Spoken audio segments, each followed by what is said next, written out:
ഇതിൽ വേറൊരു പോയിന്റ് വെച്ചാൽ നമ്മൾ പലപ്പോഴും എവിടെ പ്രോഫിറ്റ് ബുക്ക് ചെയ്യണം അല്ലെങ്കിൽ എവിടെ ലോസ് ബുക്ക് ചെയ്യണം ആ ഒരു കൺസെപ്റ്റ് കൂടി പല ആൾക്കാർക്കും ഉണ്ട്. ഇപ്പോൾ ഫോർ എക്സാമ്പിൾ ഞാൻ ഒരു 100 രൂപയ്ക്ക് ഒരു സാധനം വാങ്ങിച്ചു, ചിലപ്പോൾ അത് 150 രൂപ ആയാലും നമ്മൾ വിൽക്കാൻ തോന്നില്ല, അല്ലെങ്കിൽ അതിൻ്റെ അപ്പുറത്ത് അതിനെക്കുറിച്ച് വിഷയം ഒന്ന് എക്സ്പ്ലെയിൻ ചെയ്യാം. എന്നെ സംബന്ധിച്ച് ഞാനൊരു ക്വിക്ക് സ്കാൽപ്പറാണ് ഫോർ മൈ ട്രേഡിംഗ്. അപ്പോൾ ഞാൻ യൂസ് ചെയ്യുന്ന ടെക്നോളജി എന്ന് പറഞ്ഞാൽ ഹൈ എൻഡ് ആയിട്ട് ലെവൽ 3 എല്ലാം മാർക്കറ്റ് പ്രൊഫൈൽ ഓർഡർ ഓഫ് സെറ്റപ്പാണ്. അപ്പോൾ എനിക്കറിയാം ഏത് സ്ഥലത്തിൽ ഇവർ എൻട്രി വരും, എപ്പോൾ എക്സിറ്റ് ചെയ്യണം, ഏത് സമയത്ത് എടുക്കാൻ പറ്റും. ഫോർ എക്സാമ്പിൾ ഞാൻ ഇന്നലെ സിനാരിയോ പറയുകയാണെങ്കിൽ ഈ 1:45-2:15 സമയത്ത് there is A market profile പ്രകാരം അല്ലെങ്കിൽ സെറ്റപ്പ് പ്രകാരം എന്നെ സംബന്ധിച്ച് എനിക്കൊരു പ്രോഫിറ്റ് ഉണ്ടെങ്കിൽ അവിടെ ബുക്ക് ചെയ്യണം. അതിപ്പോൾ അതിന് ശേഷം മാർക്കറ്റ് 500 പോയിൻ്റ് അടിച്ചോ ഇറങ്ങിയോ പോട്ടെ അല്ലെങ്കിൽ കയറി പോട്ടെ, you book the profit there.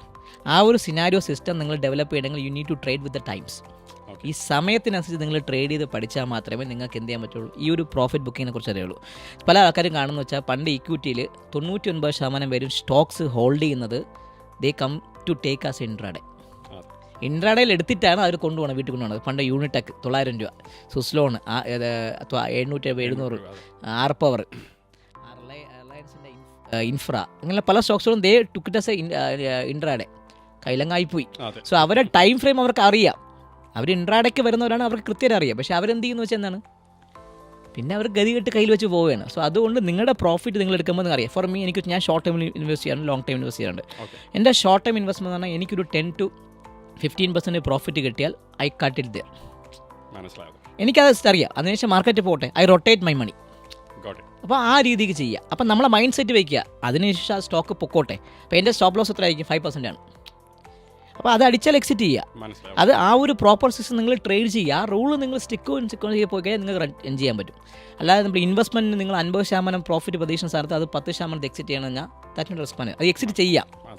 ഒരു ജിയോ പൊളിറ്റിക്കൽ ഇഷ്യൂ വന്നു, സ്റ്റോക്സ് താഴേക്ക് വരും, there is re entry for me, അപ്പം നമുക്ക് എടുക്കാം.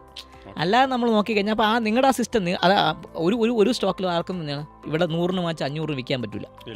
Nobody can. For example Adani group stock എൻ്റെ 28 രൂപയ്ക്ക് ഉണ്ടായിരുന്നു 2020.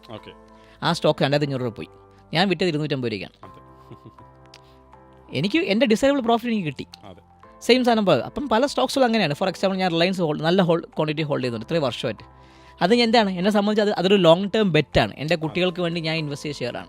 അപ്പോൾ അങ്ങനെ ആ ഒരു സിസ്റ്റം നിങ്ങൾ സിനാരിയോ ബൈഫർക്കേറ്റ് ചെയ്ത് നിങ്ങൾ ചെയ്യുമെങ്കിൽ സുഖമായിട്ട് നിങ്ങൾക്ക് ഈ അനിൽജി പറഞ്ഞ ആ ക്വസ്റ്റിൻ്റെ ആൻസർ അവിടെ ക്ലിയർ ആവും. Investments in securities markets are subject to market risks. Read all the related documents carefully before investing.